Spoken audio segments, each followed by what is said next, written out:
In this lesson, we'll talk about projecting detail from one mesh into another. So we talked about remeshing. Let's talk about projecting. And projecting is just ZBrush looking at one model and projecting the sculpted or painted detail into the mesh of another model.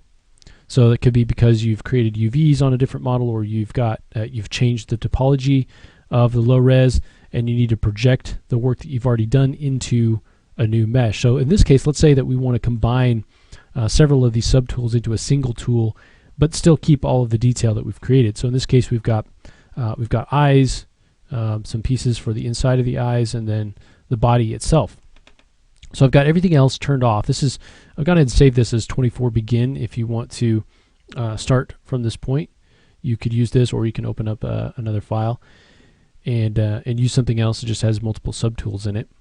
But in my case, I want to take, so basically 1, 2, 3, 4 of these subtools and combine them together. So the first thing I'll do is remesh them. So I've got the only tools that I want to remesh visible. I'll turn on remesh, and I'm going to go ahead and increase this amount a little bit.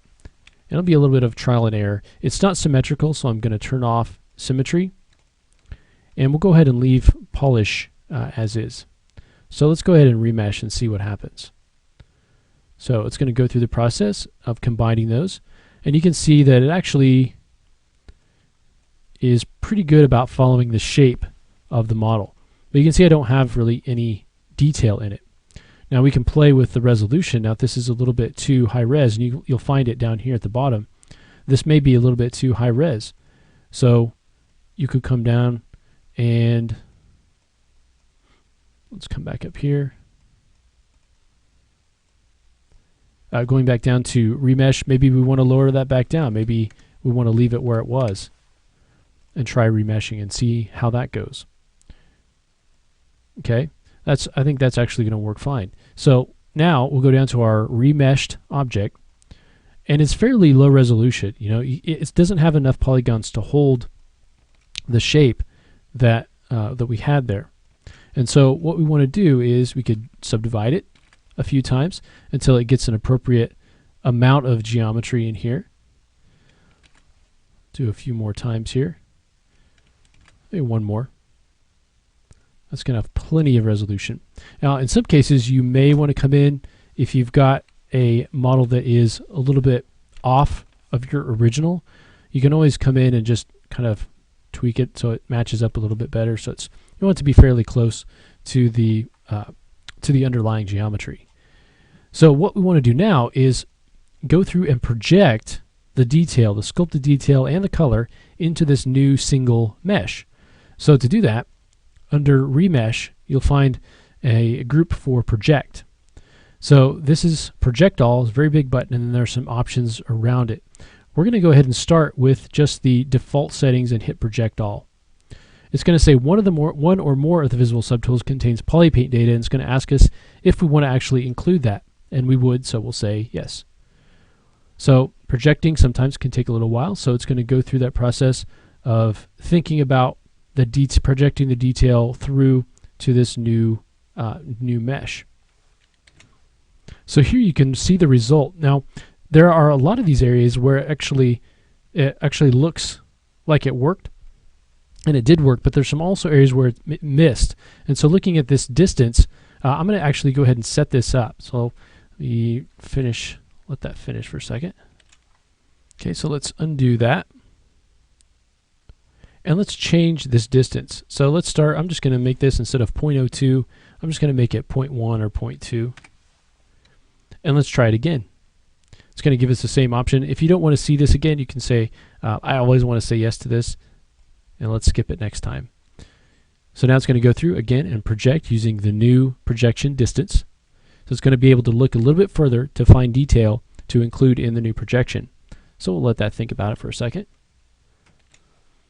All right, so there you can see that with that distance, immediately we don't really see a lot of artifacts on this.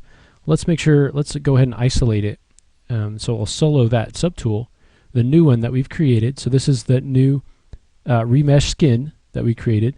And you can see that it includes the eyes and those little pieces as well, but this is actually one tool, and it's not separate meshes as if we would have just taken those subtools and merged them together. It's actually one mesh with a subdivision level history. So if we go into geometry, we start to dial this down, we can see that the whole thing gets dialed down to a lower level. Okay, and if you start with something that is a little bit lower, you can get your lower level as well.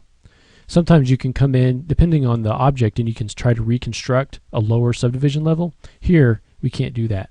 Okay, but if you've got something that is has been subdivided before, and you've lost the lower levels, you can come back in and reconstruct those levels. So here we've got now all the detail, including polypaint, projected into this new mesh, which contains the four of the subtools that we were working with previously. So it's a good way to sort of consolidate different tools into one subtool if you need to, one seamless object, so there's no internal geometry on that. You can kind of start to merge things together. Okay, so the idea is that you've taken the detail from the high res, this piece here, and you've now projected it and matched it up, matched the remeshed geometry up with that original mesh, including any other subtools that happen to be visible. So if we wanted to do the ooze and slime, we could have left that visible, and that would have been included in our new projected mesh. Okay, and anytime you come in here and you need to do something on a particular on your mesh, but it can't have subdivision levels, a lot of times you'll freeze those subdivision levels, which will allow you to do that work, and then when you unfreeze it, it's going to automatically go back through and reproject the geometry through there. So the projection actually happens in several places here in ZBrush when we're working and we need to get that high resolution detail projected back into another mesh. It's going to use that projection technique. Okay, so that's the main idea behind projecting. Kind of goes hand in hand with remeshing and enables you to combine different tools together and also just modify the topology of your lower res mesh and then reproject that detail into it. So in the next lesson, let's take a look at some ways that we can do a little bit more kind of hard surface modeling. So we'll look again at slicing, we'll look at clipping and polishing, and talk about extruding edge loops, or extruding faces using edge loops. So we'll go ahead and take a look at that next.